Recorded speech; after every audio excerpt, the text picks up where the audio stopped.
Ramasdi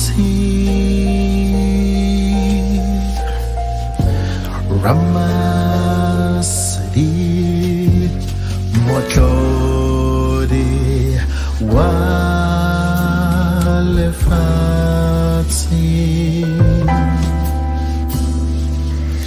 Lebotela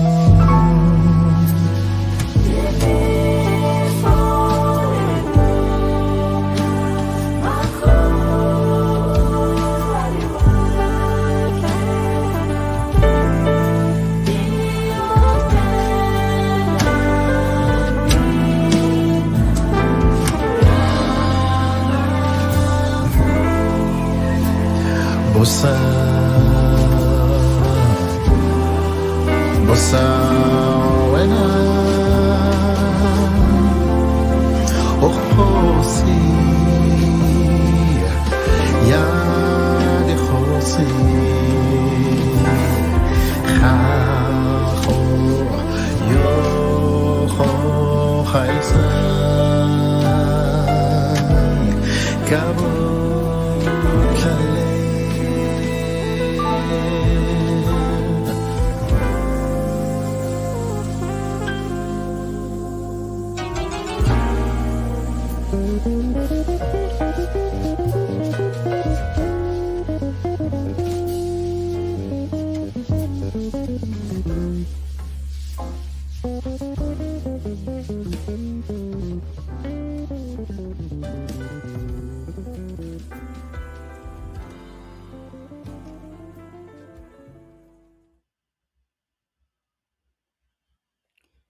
Good evening, everyone, and welcome to the 7th episode of the Mthunzi Mvubu virtual Hangouts. These Hangouts are sponsored by the Department of Sports, Arts and Culture Digital Solution Fund. This evening, I have the pleasure of hosting one of South Africa's great bass player, composer, band leader, and producer, Mr. Lucas Sinyatso. Hey, Lucas, kunjani? Yes, Apujana Cham. No, right. Yes, sir. Thank you for making time and coming, come to hang. Thanks, man. Thanks for inviting me. Appreciate it. Yeah, the tune I opened with, of course, that's from your up and coming singers. The tune is called Busa, right? Yes, sir. When can it be available? When is it gonna be available? Man, I don't want to lie and say it's gonna be available tomorrow or yesterday. You know, Yeah, there's some little things that I'm trying to sort out. So as soon as it's ready, it's gonna be out. That's all I can say. I see. Yeah, yeah. And the rest of the album, have you envisioned the sound for the rest You, of the record? you know, it's very strange that you should say that. This song that the single that you just heard now, it's a song that I wrote back in 2011. Oh, okay. And yeah, it's so I had not really used the song because I was busy doing other things, and it was just out of my head. And after a while, when I was doing this tour with Lion King, I think around last year, I thought, hey man, this song is beautiful, Yeah, I need to go back to it and start working on it. So that's the kind of sound I'm looking at. I think I want to try and feature. If I love singers, I love singers. I wish I could sing. I can't sing. So you yeah. know, hopefully I can feature a few more singers. But the guy that was singing there on this song is Sfiso Kanyile. Oh, yes, yeah. Yeah, so hopefully, when I do the complete album, I'll have an opportunity to feature quite a few prominent, beautiful singers that are from South Africa. I see.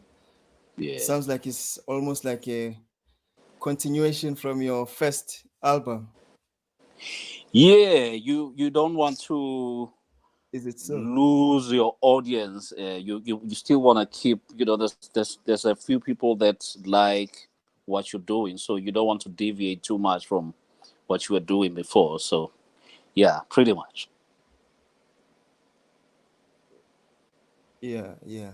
Speaking about your first album, where can people find it? Man, it is a challenge. I had recorded the album with some record company that I cannot mention now. So it was one of those where when the contract went to an end and everybody went separate ways, there were little technicalities of one being able to own the master. So that's one thing that I'm still trying to work on right now. So Oh, I at this see. point in time, as soon as I get the full ownership of that, then I'll be able to tell people where to get it.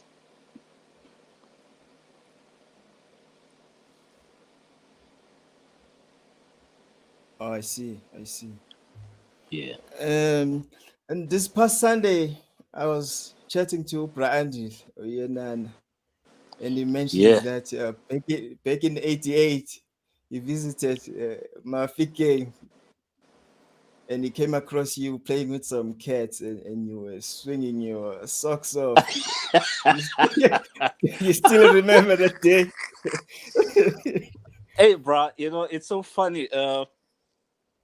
I've hung out. I've spent a lot of time with Andy, and yeah, it's funny how he used to remind me of those days when we were playing at Bob with Philip Menkis and them, and Peter Okay, Molovia, the late Peter Molovia, who was playing piano. I So see. Andile used to, I was so humbled and like honored to hear. In fact, I felt I didn't even deserve that compliment from him, because what he said to me was, the Shine band that I was playing with was an inspiration to him. So when we were playing that Oh time wow. already, he was inspired, and but I'm saying he is the man. I mean, you remember how we used to hang out at his flat in Yeovil, that was our Yeah, school, you know. I know. Yeah, for sure, for sure. Yeah, yeah, Um, what I want to ask you as well is, you were born in Mafikeng, 18. Then in '86, you took up lessons at Mabana Art Center. yeah, Like, yeah. where did the interest in music? How did it come about, and the love for bass?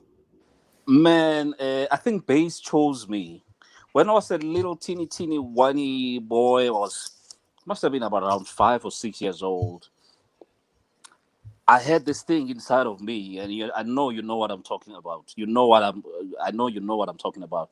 So the music was just in me, and unfortunately, my mom could not afford to buy me a bass or any guitar for that matter. So what I decided to do was to improvise. So I took that oil tin, and I stole my mom's curtain string, and you know and I made a guitar, but one string guitar, but the sound that came out was a bass, you know. So that's how I that's how I started playing bass. And in 1986, I registered with Mabana to study bass, and the rest is history.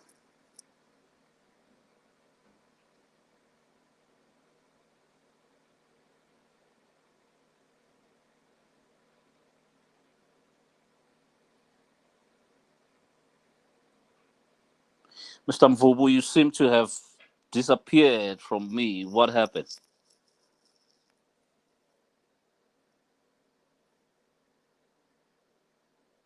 Okay, I'm sure you'll come back soon.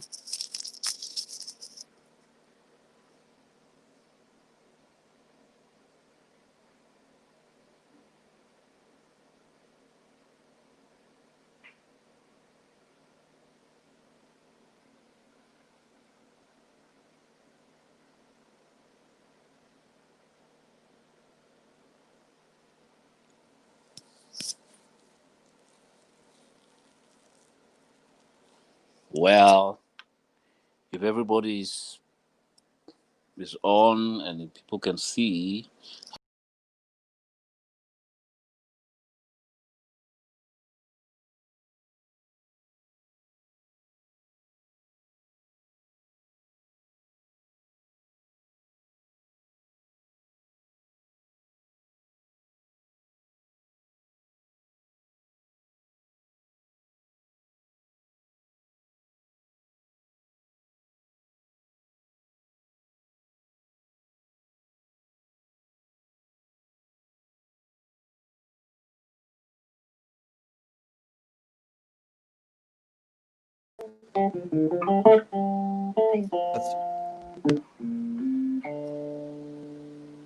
Can you hear me?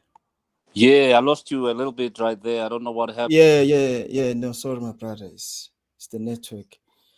You Okay. were telling me about your journey to starting out when you're starting out. Yeah, in 1986, I just prior to 1986, I made a guitar out of a tin and Yeah. a cat and string. The sound that came out, just a one string guitar, and then the sound that came out was a bass. So that was it. I thought, okay, I'm gonna study bass guitar. But before Mabana was open to the public because it was still under construction around 1984, 85. It was still under construction. So at the Mm. time we had what they called Mabatu Youth Orchestra. Okay. That was led by Mike Masote. So I decided, Okay. well, now that Mabana is still under construction, let me just go because I just wanted to play music. So I picked up the violin. I played the violin from 1984 until 1986, uh, and Ah. then and then when Mabana opened, I obviously my heart was still with the bass, so I dropped out from that school and I registered with Mabana to study bass. Was it acoustic or double? Because I know you have a love for double bass as well. Man, I wish I had a teacher for double bass that time already, but it was electric. There's always been electric bass, you know. Oh yeah. Yeah, but I just I recently picked up the double bass, and actually this past week, I think on a Saturday, I did a gig with Doom Jali and his wife Mimi, Oh and yeah, so that's online. A beautiful gig. yeah, man, and they had a double bass in the studio there, a very beautiful double bass. So I picked it up and I was playing it. I was like, okay, that's it. Now I'm gonna play double Yeah. bass. Hey, but it's been years. You've been like on and off. I Well, remember you back see, then, those days, you. There was a time when you were on it. you remember, man, at Mrs. Place there by Grand Avenue. We had a Yeah. trio. It was me, Mneti Cooper, and Funk Daddy. And Yes. you kids, Yes. and Yeah. you kids used to come in and jam and sit. That time, man, I was like on it, man, and it was like really that was my journey, man. But it's very unfortunate that after that I didn't really get invitations to play double I bass with see. I anyone. see. So it was one of those. Yeah, I see. yeah. My first instrument of choice was the double bass when I got to Brachoni's school, and Oh wow. he was like, "Hey, no, Mjita, that's too big for you. Choose something else." So I had to choose piano with a painful heart. Man. So I really dig bass. Well, if you think double bass was too big for you, you must ask Andy like, how small I was when I was playing electric bass. Oh yeah, Electric bass was okay, bigger than me that time already. yeah, Because yeah, yeah, I was very skinny, man. So skinny. So yeah, it was. Hey, man, I can tell you so many stories. I remember yeah, we had yeah. the first band that we had, the first trio that we had when we were at school around 1987 and 88. I Mm. was it was led by David Mapefani, Budaza's brother. Oh wow. Okay. So he was playing guitar and flute. I was on electric bass, and Albert Bruin was on drums. So we were swinging, man. We were playing all sorts of standards that you can think of, you know. And Mm, also, mm, mm. fortunately, we had Rene McLean there, and every Friday we used to have big band. Wow. That was the first time that I ever played tunes like "Stolen Moments" in a big band setup. It was crazy, man. I And see. Rene used to have what they call Mhlangano Jazz, something like that. So what he would do is maybe every month, and he would bring big cats. Like it was the first time I met. I mean, I was still young. I did not even know him. I remember he brought this tenor player who was just banning, man. They were playing together, and Tony Schilder, not Tony, Chris Schilder was on piano, Yeah. and man, they were killing it. And when he introduced this guy, he was like, "That's what's his name now? From Eastern Cape, Duke Magasi." Tender. Oh, oh yeah, Prachuk. Yeah, that was the first time I saw Duke, and I'm like, "Who is this brother, man?" Because they were trading fours with Rene, and he was just I'm Yeah. like, who? I mean, I come from that environment, bro, where jazz music was like right here on my face, you know, and it was great, Yeah. man, you know. Wow, wow. Speaking about Prachuk, oh, I saw some tapes of him back in the day of the big band Pravik Antoni used to have. He used to play Yeah, on TV or something. yeah. Some big band. Yeah, I saw some tapes from his nephew, Prajuk Makasi's nephew. And on one Wow. of the tapes, he was trading fours with Prapani. I was like, whoa. Where can I see that tape, man? I would love to see No, it. it was something like 5 years back, like VHS Oh yeah, tapes. Yeah, yeah. I don't know if you ever seen that. You must have seen some of those programs. They used to play on TV. I know they Apparently, used.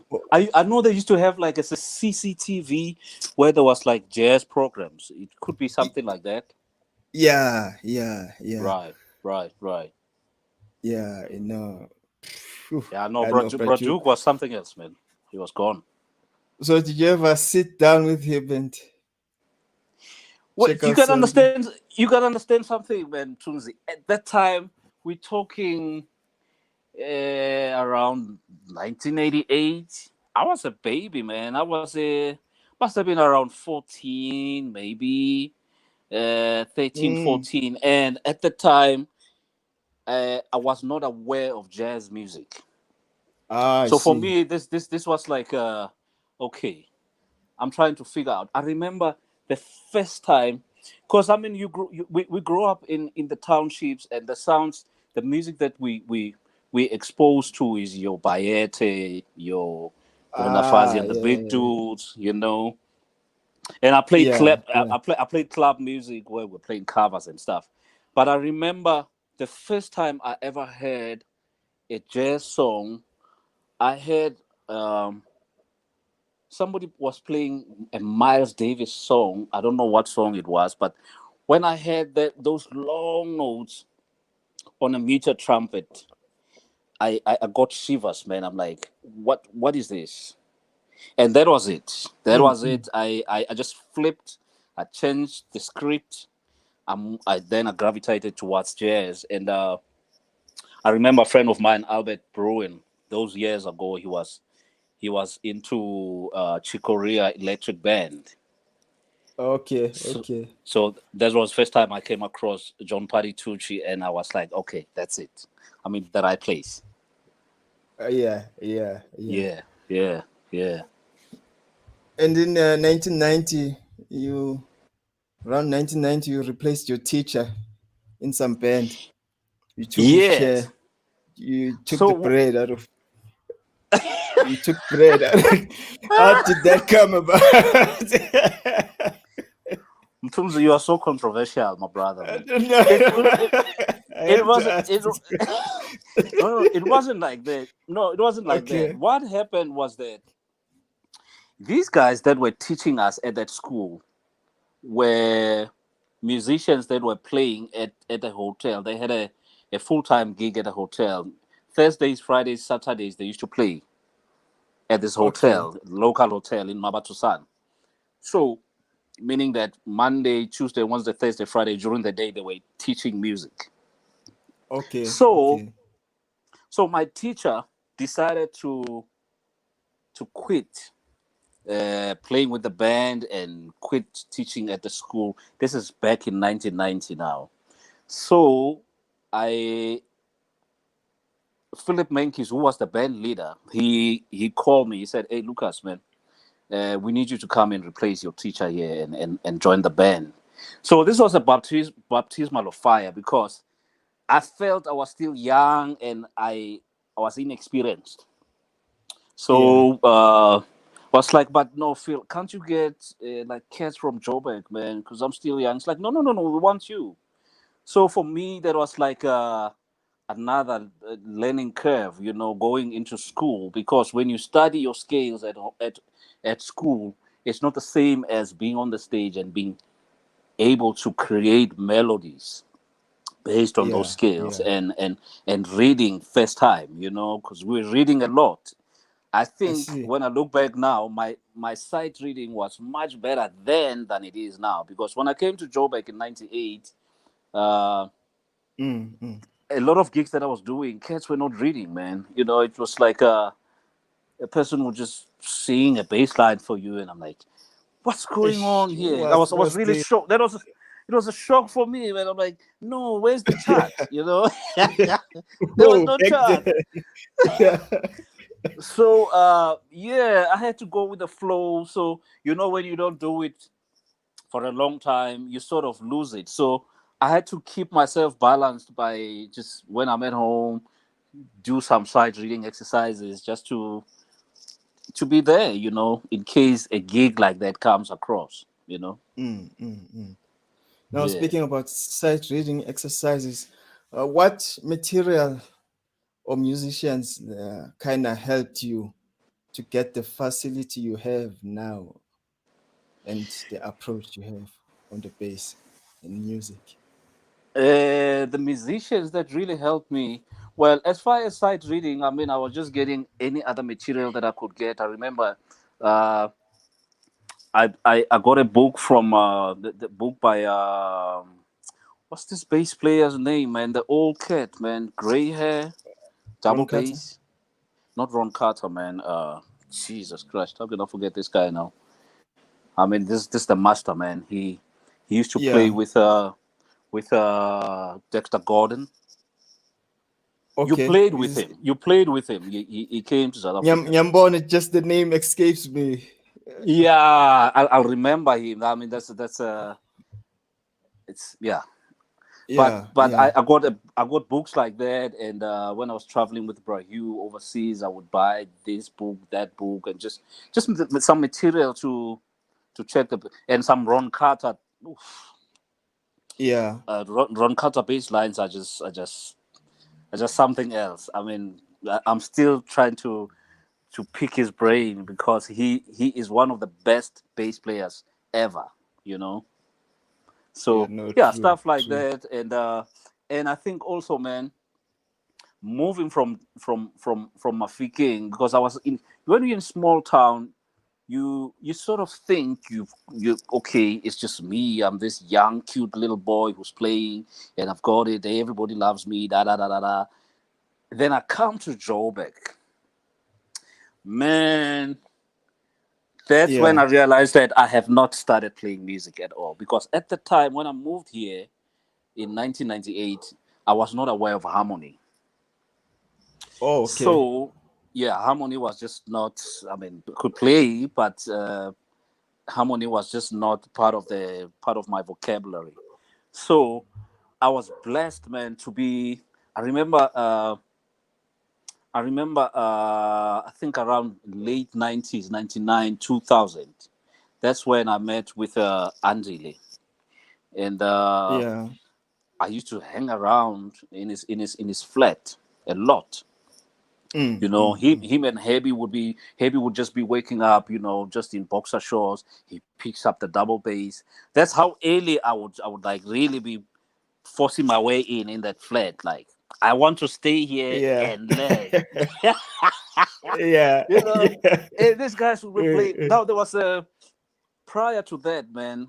We used to rehearse with Brahu at Mega Music. So there's lots of bands rehearsing, and there was Sorry, this Rufus Raid. Rufus Dalis is just, Reed. yeah, yeah, yeah. Yes, Dalis is Rufus just Reed. That's reminded us. that's the one. Yeah, Anyway, so we rehearse. We take a break. When we're taking a break, there's a piano player in some room. He is playing. He is really, really going crazy, man. And I opened the door respectfully just to check in. This guy, there was a big guy with a powder blue T-shirt. He yeah, was he was killing it, man. And I'm sitting there, and my eyes are like this big. I'm like, oh my god, who's this guy? He comes yeah, out, he's bouncing. Hey, how you doing, man? I'm like, oh my yeah, god, this guy's an American. I yeah. didn't know. Yeah. Mm, He was mm. he was doing a gig with Sis Maralo. But Okay, anyway, fast forward, we were doing a gig with Musa Manzini just after Manzini had moved from Cape Town to Joburg. We were doing the Joy of Jazz at Kippies. yeah, So we were supposed to be rehearsing, man, and the piano player just didn't show up.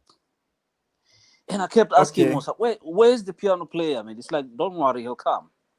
You know. yeah, So now we go for the sound check at Kippies. He's still late. He's nowhere to be found. The piano is everybody. I remember Buddy Wells came from Cape Town. He was playing with us. okay, So suddenly in walks this big cat, man. And he's taking his time. He even goes to the bar. He hits a shot. He's not even worried that he's late. He didn't show up for rehearsals. That's wow. when I that's when I was introduced. That's how I was introduced to Nhlanhla Magagula. Okay, okay. Yeah, he was a Eish, diva like that. unfortunately, I've never met him. Oh my god, man! I feel sorry for you, Eh, bro. That oh was man. a master. I mean, Andile will tell you stories about him. He was a great piano player, man. Yeah, yeah. So now he comes and he sits on the piano, and he was not very friendly with me. And I remembered, oh, that's the cat that was playing there. Now I started getting really, really intimidated. You know, Yeah. I thought maybe he was not gonna like my playing. So we start playing. We start playing. First song, second song, third song. I think when we went to the fourth song, Musa gave me a space to play some solo, and I could see him starting to warm Mm, up to me. And then when we took a break, it's like, "What's your name, man?" Oh, okay, all right, yeah. nice playing, man. That's how we met, and after that, we were very, very tight. You know, Wow, wow, wow. yeah, man. So those are Yeah, the cats. fortunately there's records. There's records is played on, so at least he was documented. Yeah, yeah, true. Now the master, Wayne Shorter, says music gives you the ticket to the world. In '98, you got to play with, work with the late Hugh Masekela and travel the world. Excuse me. How was that experience like? How did it contribute to your career in life? Man, let's just say when it was even strange how I got the call. I remember like I said, I used to play with a Shine Band back at home for about 7 years, from 1990 to 1997. The last gig we did Whoa. was in Dubai. So when I came back from Dubai, I was like, I'm tired of playing covers. I need to move on. So I quit from the band.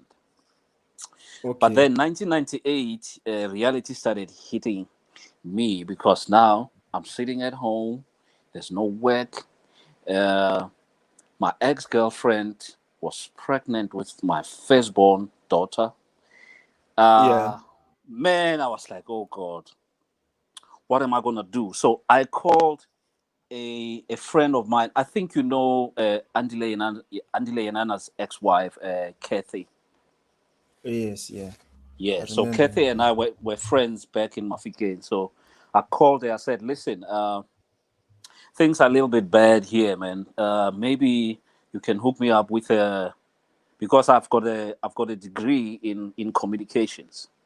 So I said, listen, hook me up with a gig at the broadcast center there in Mafeking. So she said, okay, from June there'll be a gig that you can do. It's not paying much, but at least you'll be able to take care of your things from June until December. I'm like, okay, done. I will do that gig. Mm, mm. So come June, this was very, very crazy, man. Come June, I get a call from Sipoma Buze, Brahot Sticks. Brahot Sticks, Okay. I don't even know where he got my number. It's like, hey, Lucas, man, we've got a one month tour in Germany. Please send me your documents. I'm like, okay, Yeah. cool. I've forgotten about this gig now, the TV gig. I'm like, yeah, we're doing it. Yeah. Yeah. So I send the stuff. This is a Saturday. I swear to God, Mthunzi, bro. On a Sunday, I get a call from Brayu. Hey, Mm. Lucas. I'm like, uh, so he's like, listen, man, in 2 weeks' time, we're going to the States. We're going to be touring there, but we've got one gig that we're doing in the Eastern Cape before we go. So I need you to come. How soon can you come? I'm like, Yeah. hey, bro, I've already spoken to bro Hostic. He's like, no, Hostic is my light, man. Don't worry about it. Hey, bro. so, It so caught I'm in caught between. between. So I was like, okay. So it's like, can you come tomorrow? I'm like, no, bro. At the time, I was not working. I had to hustle to get money for the bus. So I'm like, I'll Yeah. come on Tuesday. So I had to cancel bra hot sticks unceremoniously like that, and I joined Bra Hugh. And wow, man, what an experience! Because Bra Hugh is this old school cats like even Bra Kaifas. Those cats Mm. know what they want with their music, and Yeah. they will rehearse you until you get it right. So I think that's the discipline that I learned from these cats that you need to rehearse.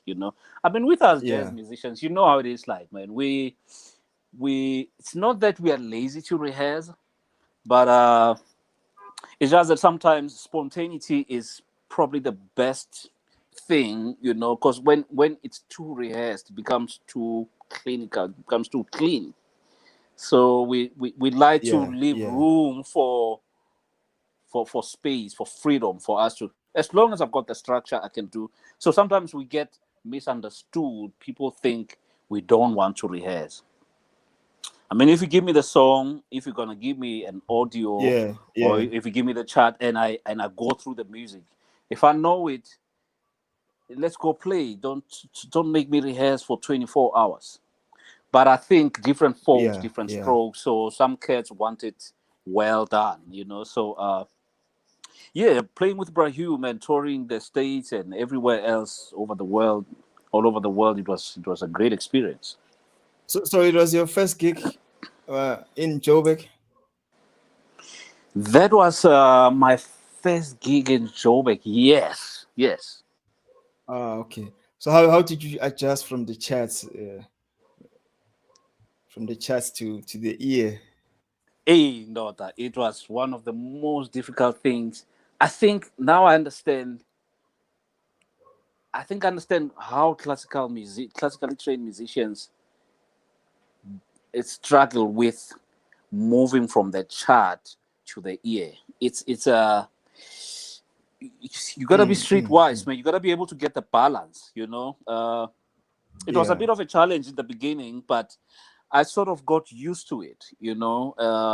But the challenge about that is that now you spend more time doing stuff that's not written. That when you have to go back to the charts, it's like, okay, you have to start from the beginning again. So I wish I could get more gigs that are reading gigs, you know? Yeah, yeah, yeah. Yeah. Was Moses Kumale on this tour? The same tour? No, no, no, no, no. Or it Moses was was not on this. He wasn't on this tour. I, I did. By the way, I used to be in the same band with him, me and Rianda and Solomon Dwedi. We used to play with Moses Kumalo those years ago. oh yeah. I met Yeah, I kinda met Brasilo when Kipis was alive. We were yeah, playing there at Kipis no Prachun.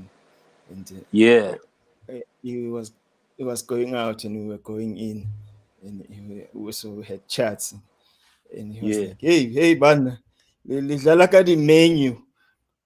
So, you playing with menu music. Hey, I was like, yes, it's like what man. Oh my Oh God. man, I nearly hated it, but I was young. Yeah, yeah, yeah. No, it's understandable, man. It's understandable. Yeah, You yeah, know. yeah.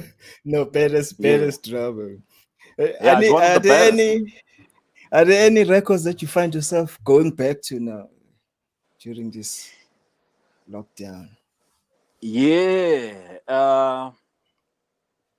Man, I keep trying not to, and I think I've mentioned this many, many times.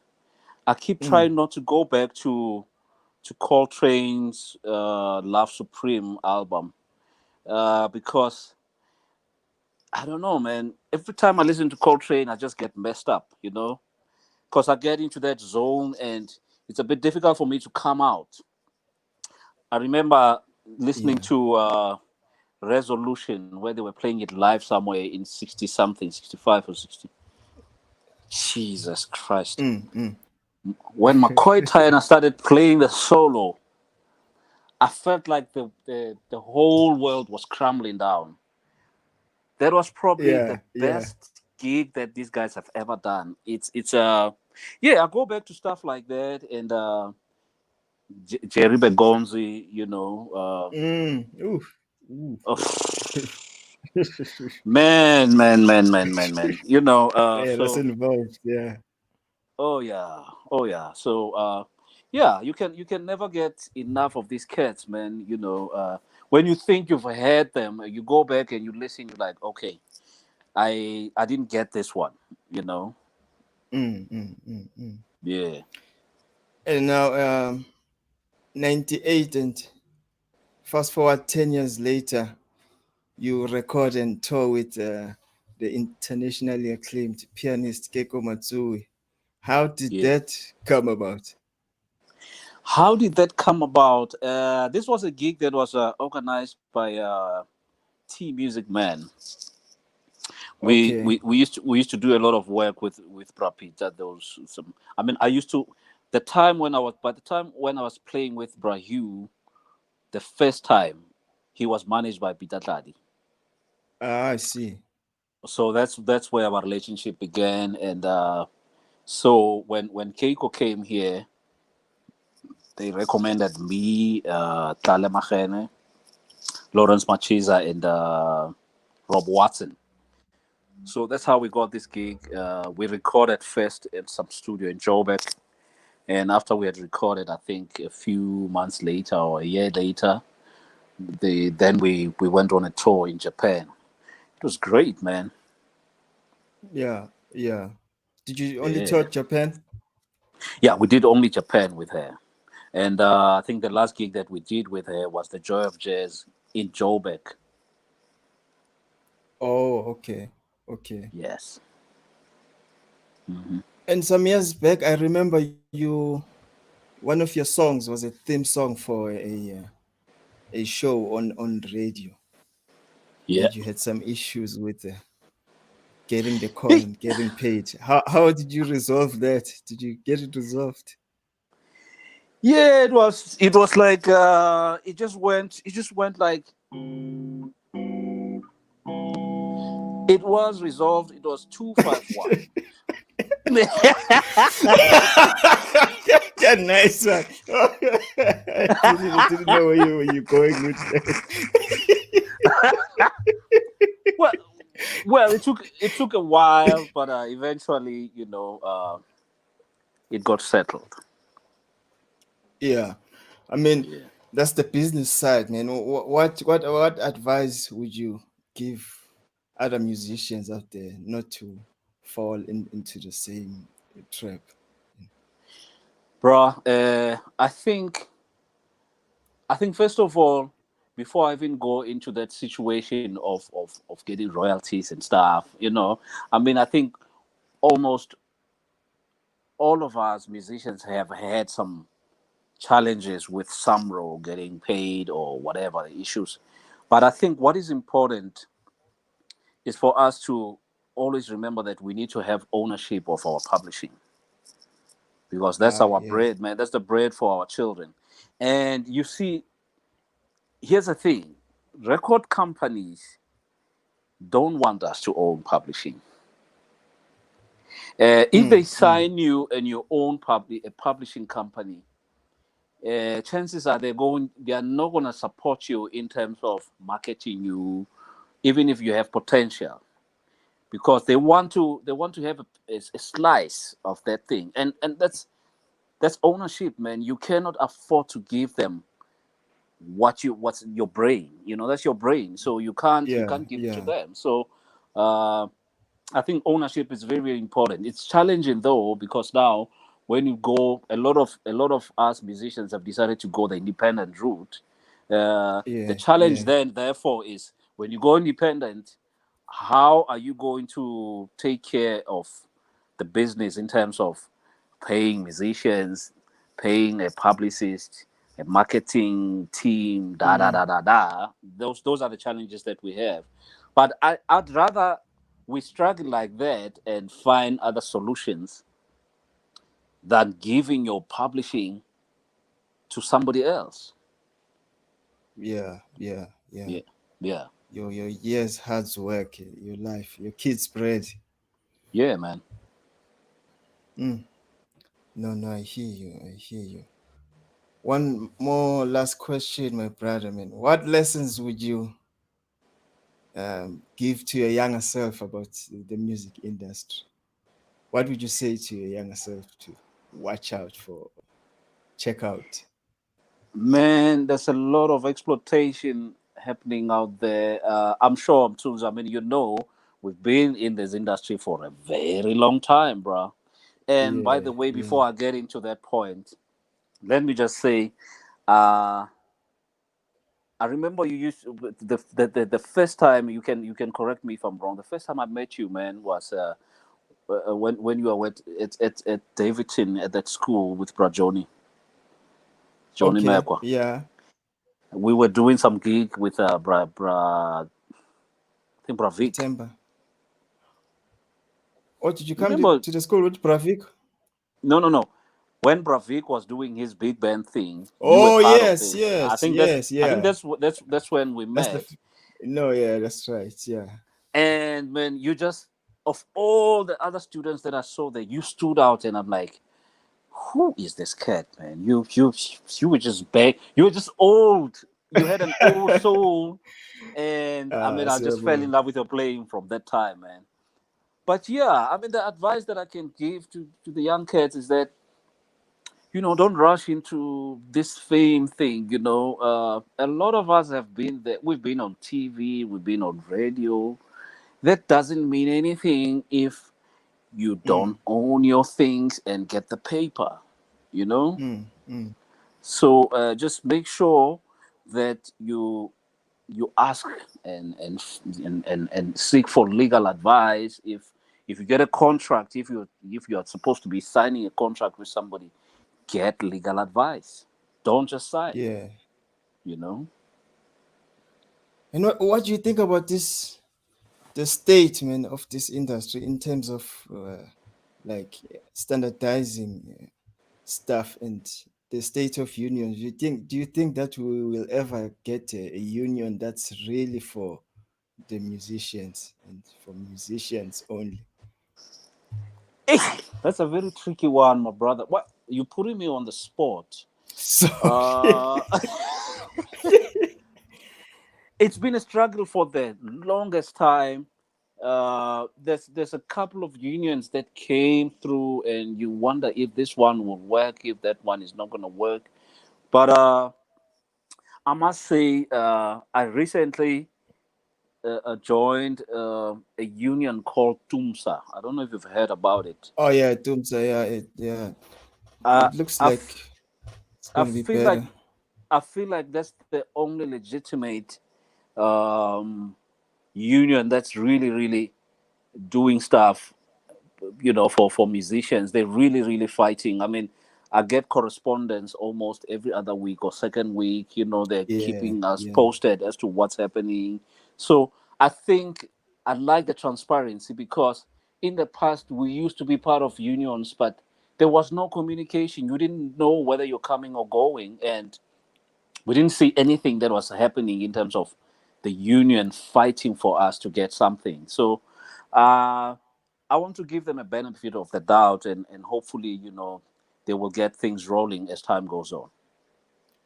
no, true. I must say, I was skeptical as well at the Yeah, beginning, but with their constant communication, it's yeah, really promising. yeah. Seems like there's light. Yes, sir.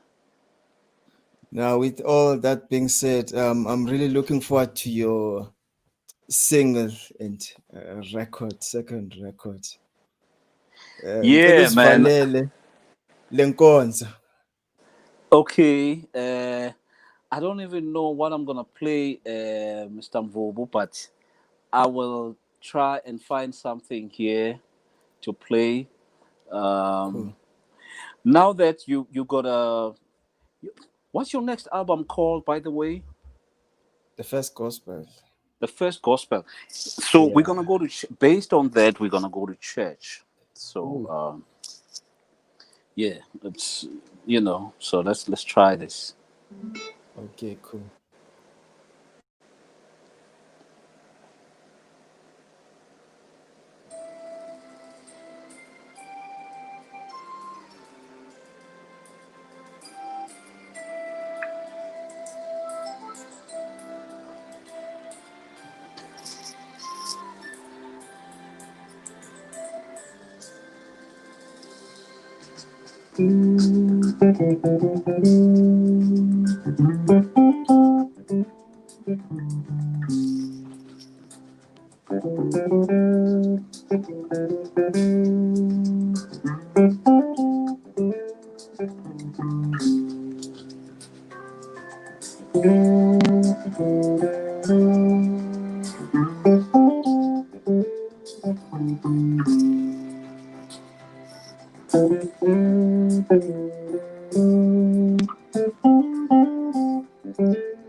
That was Mr.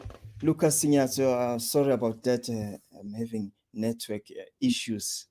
Um, but yeah, thank you for everyone for tuning in. And we'll be back this coming Sunday. I'll announce the guest tomorrow. Um, thanks once again to Mr. Lucas Signato and for everyone for tuning in. I'll see you soon and have a good night.